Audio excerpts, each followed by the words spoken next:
अस्सलाम वालेकुम दोस्तों, मेरा नाम है लियो मर्सन। हमेशा की तरह मौजूद है दाऊद और आप देख रहे हैं जिस वक्त क्रिकेट अवर रेडी शो कैसे देखना बनता है। दोस्तों आप लोग से बात करने जा रहे हैं, बात करेंगे जी आज आपके साथ टॉप न्यूज का सेगमेंट आपसे शेयर करेंगे। नंबर 1 पे आप लोग से बात करने जा रहे हैं, जो हमारे पास अपडेट आ रही है वो आ रही है जी सलमान अली आगा की प्रेस कॉन्फ्रेंस को लेकर अपडेट आ रही है। आज उन्होंने की है प्रेस कॉन्फ्रेंस, बड़ी बातें उसमें की, बाबर आजम को लेकर भी की। क्या क्या स्टोरी है वो आपको बताएंगे। बात करेंगे कल पिंक बॉल जो कि T20 खेला जा रहा है पाकिस्तान साउथ अफ्रीका के दरमियान। पिंक वैसे तो जर्सी कर दी गई है, चलो पिंक जर्सी कह दें, पिंक जर्सी भी जो रिवील कर दी गई है। तो उसमें क्या प्लेइंग 11 होगी पाकिस्तान की, इस पर बात करेंगे। पैट कमिंस आउट हो गए भाई एशेज के पहले मैच से, ये क्या स्टोरी है वो आपको बताएंगे। अय्यर जो इंडिया के खिलाड़ी है, बड़ी गंदी उनको इंजरी हुई है, आईसीयू में पहुंच गए हैं, क्या स्टोरी है वो आपको साथ शेयर करेंगे। और इनके फेवरेट टिम्बा भुम्मा जो कि आपको पता है कि यहाँ पाकिस्तान के जो सीरीज थी उसके में नहीं आए, लेकिन लॉर्ड्स भुम्मा जो है वो इंडिया के खिलाफ जो सीरीज होने जा रही है वहां पर आगे था। उन्होंने कहा जहां मैच होते हैं वहां पर भुम्मा खुद ही आगे अकेले खड़े होते हैं। फिर ऐसा नहीं बात करेंगे। तो अगर आप हमारे चैनल पर पहली बार आए, चैनल को अभी सब्सक्राइब करें, सारे के बारे बात का खास करते हैं नमोर खबर के साथ जो हमारे पास आ रही है। तो आगा आए हुए थे आज प्री मैच प्रेस कॉन्फ्रेंस करने के लिए, बड़े सवालों के उन्होंने जो वहां पर जवाब दिए। उनसे सवाल वहां पर यह भी पूछा गया कि आप तो कह रहे थे कि जब एशिया कप हो रहा था कि हमने बाबर आजम को मिस नहीं किया, लेकिन अब बाबर आजम जो टीम में शामिल हो गए हैं, क्या कहेंगे इस पर। देखिए आज दोनों टीम्स की प्रैक्टिस भी है जो रावलपिंडी स्टेडियम में चल रही है। प्रैक्टिस 6:30 से 9:30 का टाइम उसमें रखा गया था। उससे पहले जो दोनों कप्तान थे उनकी प्रेस कॉन्फ्रेंस रखी गई थी। कल फोटो शूट हो गया था, जर्सी के साथ भी खिलाड़ियों का फोटो शूट था। आगा आए, बहुत सारे सवाल किए गए, हर तरह के सवाल किए गए, एशिया कप से हवाले से सवाल किए गए, बिलखसूस बाबर आजम से रिलेटेड सवाल किए गए, जवाब भी उन्होंने दिए। इसके अलावा पाकिस्तान टीम के कॉम्बिनेशन के हवाले से सवाल किए गए, उनकी अपनी परफॉर्मेंस के हवाले से सवाल किए गए। आप बॉलिंग नहीं करते ये भी पूछा गया। विकेट कीपर उस्मान खान के हवाले से सवाल किया गया। डिफरेंट सवाल थे और सबके उन्होंने जवाब भी दिया। बारी बारी बात करते हैं। सबसे पहले तो बात करते हैं बाबर आजम के हवाले से। जब उनसे सवाल किया गया कि एशिया कप जब पाकिस्तान हारा फाइनल तो आप प्रेस कॉन्फ्रेंस में आए, आपसे पूछा गया कि बाबर आजम या रिजवान को आप मिस कर रहे हैं, तो आपने कहा कि मिस नहीं कर रहे, हम किसी को भी मिस नहीं कर रहे, जो है वही है। तो अभी ऐसा क्या हो गया, क्या बाबर आजम स्क्वाड में भी आ गए हैं? ये हमारे दोस्त थे, उन्होंने पूछा था सवाल। अब इस पर उन्होंने जवाब दिया। उन्होंने कहा देखें, उस टाइम भी मैंने ये कहा था कि जो हमारे इस टाइम 15 रुकनी खिलाड़ी स्क्वाड में मौजूद है वही है। हम बाहर से किसी को मिस करें तो उसका कोई फायदा भी नहीं है। ऐसा तो हो नहीं सकता कि अगर हम उसको याद करेंगे तो वो हमारे स्क्वाड में आ जाएगा। तो उन्होंने कहा ऐसा तो होगा नहीं कि हम किसी को याद करें तो वो आ जाए। जो उस टाइम 15 रुकनी स्क्वाड होता है वही हमारा होता है और उसी से हमने जीतना या हारना होता है और कुछ हमारे पास ऑप्शन नहीं होता। फिर बाबर आजम के हवाले से सवाल किया गया कि बाबर आजम के टीम में आने से कितना फायदा हो सकता है, वो एक बड़ा नाम है। तो उन्होंने कहा कि बिल्कुल जी, बाबर आजम एक बड़ा स्टार है और वो एक्सपीरियंस खिलाड़ी है। लीडरशिप की क्वालिटी में उनकी पाकिस्तान टीम ने बहुत अच्छा किया। वो कहते हैं 100+ T20 इंटरनेशनल बाबर आजम ने खेले हुए हैं। Babar Azam by the way कल आपको बताते हैं, कल वर्ल्ड रिकॉर्ड भी बना सकते हैं T20 में। वो क्या, वो भी आपके साथ शेयर करेंगे। तो उन्होंने कहा कि बाबर आजम इस बैटिंग में आकर अपना एक्सपीरियंस देंगे तो बहुत फायदा होगा। फिर उनके अपने हवाले से सवाल किया गया कि भाई आपके साथ और बाबर आजम के साथ हमने देखा कि कोच बड़ा काम कर रहा था, कि आपके स्ट्राइक रेट पे भी काम किया जा रहा है। साथ ये भी सवाल किया गया कि आप बॉलिंग नहीं करते। ये भी सवाल किया गया कि पिछली 2 सीरीज में या जो 2 टूर्नामेंट्स हैं, ट्राई सीरीज, एशिया कप, आपके रन नहीं आए। बांग्लादेश सीरीज में भी आपके रन नहीं आए। और ये बड़ा इंपॉर्टेंट क्वेश्चन था कि भाई आप जो किसके ऊपर ज्यादा फोकस कर रहे होते हैं, बॉलिंग पे फोकस कर रहे होते हैं या बैटिंग पे आप ज्यादा फोकस कर रहे होते हैं? ये तो पता है, वो बॉलिंग तो करते ही नहीं है। वो ये कह रहे हैं कि भाई मेरा जो मेन फोकस है वो बैटिंग के ऊपर ही रहता है। और बॉलिंग के ऑल्सो उन्होंने कहा कि अब तो टेस्ट के अंदर 3-3 स्पिनर आ गए, वो तो मुझे वैसे बॉल नहीं देते, मैं स्लिप पे खड़ा रहता हूं। लेकिन वो हमने ये देखा कि आगा को जब इस एशिया कप के अंदर स्पेशली जो है ना, मतलब इस चीज की कमी नहीं थी कोई उनसे बॉल कराए, वो खुद बॉलिंग नहीं करते। हाँ, जाहिर है वो खुद अपने आप को बॉल नहीं बचा रहे होते हैं, प्रेशर ना, या वो अपने आप को, उनका माइंड ज्यादा फील्ड शीट पे लगा होता है, किस बॉलर को कब ओवर दूं। इवन वो खुद करवा देते ओवर तो ज्यादा बेहतर रहता है। थोड़ा सा बचा भी रहे होते हैं। अगर आपको पता है कि ऐसा बॉलर आपको मार पड़ जाए तो बिल्कुल ही आप प्रेशराइज। हाँ, फिर आप कैप्टन भी हो, आप ऑलरेडी इतना हीट फेस कर रहे हो और कोई आपके पास वो है भी नहीं, कोई एक्सपीरियंस खिलाड़ी भी नहीं था। जैसे कहते हैं ना एक्सपीरियंस, कोई जैसे बाबर आजम अब टीम के साथ मौजूद है तो एक सीनियर कप्तान आपके साथ मौजूद है। जब ऐसा होता है तो आपके लिए बड़ी चीजें रिलैक्सेशन वाली होती हैं। लेकिन जब आप टीम को लीड कर रहे हो, एशिया कप में कोई सीनियर खिलाड़ी उस तरह से नहीं था। अगर आप देखो तो शाहीन शाह अफरीदी थे, मतलब एज सच ऐसा कोई आपके पास कप्तान नहीं था जैसे बाबर हो गए या रिजवान हो गए। वो फील्ड में होती है तो आपको पता होता है कि वो एक्सपीरियंस को जो आपका जो प्रेशर होता है उसको ऑब्जॉर्व करते हैं। ये हमने हमेशा देखा था। इवन जब विराट कोहली भी जब कप्तानी कर रहे होते थे, महेंद्र सिंह धोनी उनके साथ होते थे, वो उनको बड़ा हेल्प आउट करते थे। तो ये चीज होती है। अब रोहित शर्मा जब होते थे, कप्तानी कर रहे होते थे इंडिया की, विराट कोहली उनको बड़ा हेल्प करते थे। यही हमने ऑस्ट्रेलिया में भी बहुत कल्चर देखा, इंग्लैंड में भी देखा देखा है, बाकी कंट्रीज में भी हमने ये देखा है, न्यूजीलैंड में भी देखा है कि जो प्रेशर सिचुएशन होती है तो वहां पे अगर कोई यंग कप्तान होता है तो साथ जो पुराना कप्तान होता है, एक्स कप्तान होता है, वो उसको आप कह लो कि चीजें हैंडलिंग में हेल्प करता है। लेकिन एशिया कप में ऐसा नहीं था, हमारे पास एक भी ऐसा बड़ा नाम फील्ड में नहीं था जिसे आपको कि बहुत पुराना कप्तान हो। शाहीन शाह अफरीदी ने भी क्या कप्तानी की, न्यूजीलैंड भी गए थे, थोड़ी सी कप्तानी की थी, उनसे तो आगा नहीं कप्तानी कर ली थी। तो खैर और भी उनसे सवाल किए गए, उन्होंने उनकी अपनी परफॉर्मेंस के हवाले से कहे गए, उन्होंने क्या जो स्ट्राइक रेट है थोड़ा कम है, तो उन्होंने कहा कि देखिए हम ये नहीं सोचते, उनसे भी पूछा गया कि अब तो होम कंडीशन है, आप फॉर्म बहाल करने में आपको हेल्प भी मिलेगा। उन्होंने कहा बिल्कुल होम कंडीशन है, लेकिन हम जो जिस तरह की कंडीशन होती है ग्राउंड का हम देखते हैं कि कितना पार स्कोर है, उसके हिसाब से हम बैटिंग करते हैं। ये नहीं कि हर मैचेस में 200 रन 225 बनाएं, क्योंकि अगर आप पिचेस देखो एशिया कप में वो 180 वाली पिचेस नहीं थी, वो लो स्कोरिंग मैचेस। नवाज का नाम भी जो याद आया तो उसको भी उन्होंने मेंशन कर दिया कि भाई हमारे पास हसन नवाज भी ऐसा जो है गेम चेंजर मौजूद है, क्योंकि एशिया कप में तो हमने देखा था बिल्कुल ही साइडलाइन कर दिया था उसको। फिर हार्ड हिटिंग के हवाले से सवाल किया गया कि इस टीम में कौन रोल अदा करेगा, तो उन्होंने कहा कि अब्दुल समद इस स्क्वाड में हैं सॉरी उनको डाला गया और अब्दुल समद नीचे से करेंगे और साथ उनके जो नवाज हैं वो वैसे ही बड़ी अच्छी परफॉर्मेंस दिखाते रहे हैं, तो ये हार्ड हिटिंग का रोल निभाएंगे। उस्मान खान के लिए बड़े होपफुल थे कि उनको मौका मिल रहा है, उनको हम चाहते हैं कि मिडिल ऑर्डर में आके वो स्पिन को भी अच्छा करते हैं। कल जैसे माइक हसन ने भी बोला था, तो उन्होंने भी आज आगा ने भी यही बात की कि उम्मीद की जाती है कि वो अच्छा करेंगे और उस्मान खान को मौका मिल रहा है तो वो डिलीवर करेंगे। खैर इसके बाद जो हमारे पास अपडेट आ रही है वो आ रही है जी प्लेइंग 11 के हवाले से अपडेट आ रही है। तो पाकिस्तान और जो साउथ अफ्रीका के दरमियान कल T20 खेला जाना है, तकरीबन उसके लिए जो प्लेइंग 11 है लॉक कर दी गई है। क्या प्लेइंग 11 है जी लॉक की गई है? देखिए जो पाकिस्तान की प्लेइंग 11 है वो आज भी जो पाकिस्तान की प्रैक्टिस थी हमने देखी, जो नजर आ रहा है सिचुएशन वो नजर आ रहा है कि पाकिस्तान यही 11 खिलाने जा रहा है, जो हम आपको बता भी नहीं लगातार और अभी भी आपके साथ शेयर करेंगे। कल एक थोड़ा सा था कि ओपनिंग कौन करेगा, क्योंकि बाबर आजम आ गए थे, तो हमने भी जब प्रैक्टिस में देखा बाबर आजम आगा के सॉरी आपके फरहान के साथ हमें बैटिंग करते हुए नजर आ रहे थे नेट्स में पहले।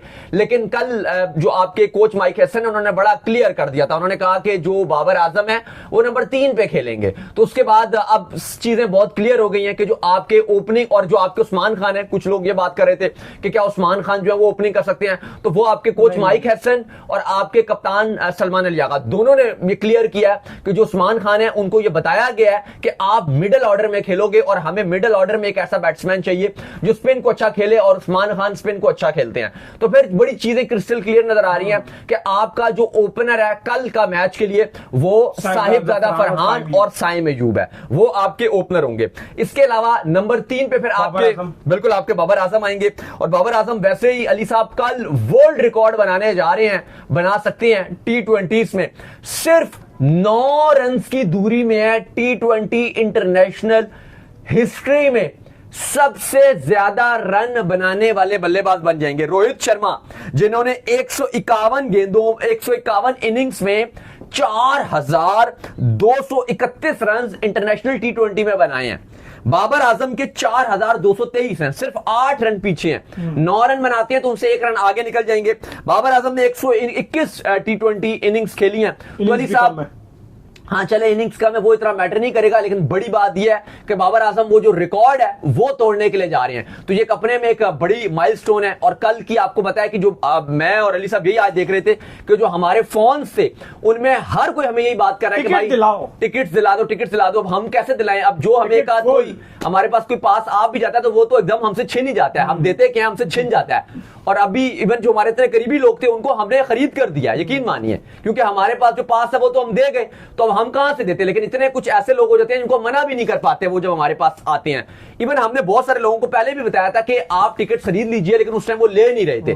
लेकिन वो बाबर आजम जैसी स्क्वाड में आ गए तो उसके बाद एकदम से टिकट सोल्ड आउट हो गए, तो ऑल सोल्ड आउट है। इवन आज आपकी जो सिक्योरिटी है पुलिस है, खालिद हमदानी साहब जो है रावलपिंडी के सीपीओ साहब हैं, बड़े अच्छे इंसान है वो, उन्होंने जो है वो आज पूरा आपका ट्रैफिक प्लान भी दे दिया, और उन्होंने बताया कि 4000 से ज्यादा नफरी जो है पुलिस की वो सिक्योरिटी प्लान तरकीब दिया, क्योंकि बहुत ज्यादा कल रश रहेगा पिंडी में। और वर्किंग डे है भाई, वर्किंग डे अली साहब, और आप हालत देखिए कि कितना ज्यादा प्रेशर आ रहा है। कहा जा रहा है कि जो आपकी कैपेसिटी है स्टेडियम उससे ज्यादा कल आवाम आने जा रही है, तो वैसे बड़ा लोड है। तो बाबर आजम की एक्चुअली बहुत ज्यादा हाइप है। खैर, नंबर 3 पे बाबर आजम के बाद जो आपका नंबर 4 का स्लॉट है उसमें आपके कप्तान सलमान अली आगा आएंगे। नंबर 5 पे आपके उस्मान खान जो विकेट कीपर हैं, बल्लेबाज हैं, कम बैक कर रहे हैं। अभी थोड़ा सा मायूस भी हो गए थे, हम उनकी कुछ वीडियोस देख रहे थे। उनके अपने यूएई के साथी खिलाड़ी जो हैं वसीम हो गए और जो आसिफ हो गए, वो उनको छेड़ रहे थे, स्पेशली आसिफ। कहा था ना हाँ, बता कैसा लग रहा है। तो वो काफी मुझे भी मशवरा दे रहा है, तो मैं भाई लेकिन बहरहाल वो दोबारा पाकिस्तान टीम में आ गए, तो ये उस्मान खान के लिए एक अच्छी बात है। खैर, नंबर 5 पे आपके उस्मान खान विकेट कीपर आ रहे हैं। नंबर 6 पे अब्दुल समद को खिलाया जाएगा, हार्ड हिटिंग का रोल उनको दिया जाएगा और आई होप कि वो अच्छा करें। होम सीरीज है, मौका भी अच्छा है। इसके बाद आपके नंबर 7 पे मोहम्मद नवाज, 8 पे फहीम अशरफ।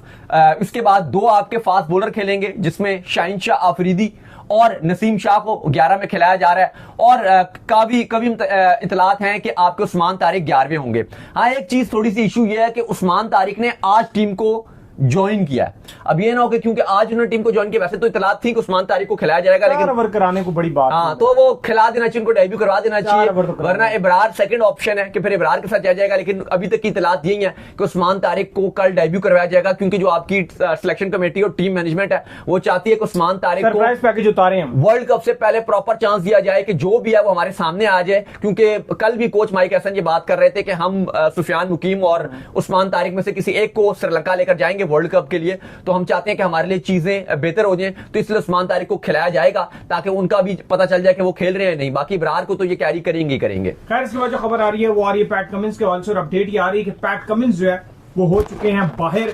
जो एशेज का मैच खेला जाना है इंग्लैंड और ऑस्ट्रेलिया के दरमियान पहला, वैसे तो अभी 21 नवंबर को मैच है, तकरीबन जो है वो उसमें महीना पड़ा हुआ है, लेकिन पहले ही जो है वो ये बता दिया गया कि पहले जो टेस्ट मैच है उसमें वो नहीं खेलेंगे। वैसे तो ये 5 टेस्ट मैचों की सीरीज होती है,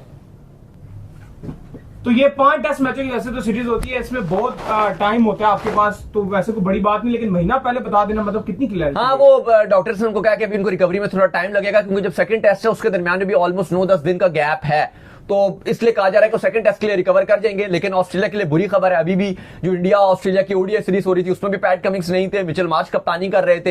तो खैर, पहला टेस्ट जो है एशेज का उससे बाहर हो गए हैं। सिलेक्टर ने भी, जॉर्ज बेली ने भी ये कंफर्म किया, और स्टीवन स्मिथ एशेज में कप्तानी करेंगे पहले टेस्ट मैच में। खैर, इसके बाद जो अपडेट आ रही है वो आ रही है अय्यर के हवाले से। तो इंडिया और ऑस्ट्रेलिया के दरमियान जो मैच जारी था उसमें उन्होंने एक कैच लिया था, कैच तो खैर उन्होंने पकड़ ही लिया था, लेकिन उनको रिब की इंजरी हो गई थी, और जब ये इंजरी उनको हॉस्पिटल लेके जाया गया तो अब खबरें ये आ रही कि उनको इंटरनल ब्लीडिंग स्टार्ट हो गई, जिसके चलते अब उनको जब आईसीयू में शिफ्ट कर दिया गया और बड़ी मुश्किल हुआ उनके लिए जी। देखिए, बहुत ही ये बहुत बुरी खबर और क्रिटिकल इंजरी है कि रिब पे पहले तो चोट लगी और फिर इंटरनल ब्लीडिंग शुरू हो गई, और काफी डॉक्टर इसको सीवियर केस के तौर पे ट्रीट कर रहे हैं, और वो 4 दिन उनको कहा जा रहा है कि 5 दिन 1 हफ्ता शायद मजीद हॉस्पिटल में रखा जाए। वो ऑलरेडी T20 सीरीज से भी बाहर हो गए हैं, लेकिन काफी ये बुरी खबर है और उम्मीद की जाती है कि वो जल्दी रिकवरी कर जाए, क्योंकि सोच कर ये तो बड़ा होता है कि जैसे वो रिब पे लगी है चोट और फिर इंटरनल जिस तरह से उनको ब्लीडिंग हो रही है, तो हमारी दुआ ये है कि वो जल्दी से रिकवर कर जाए।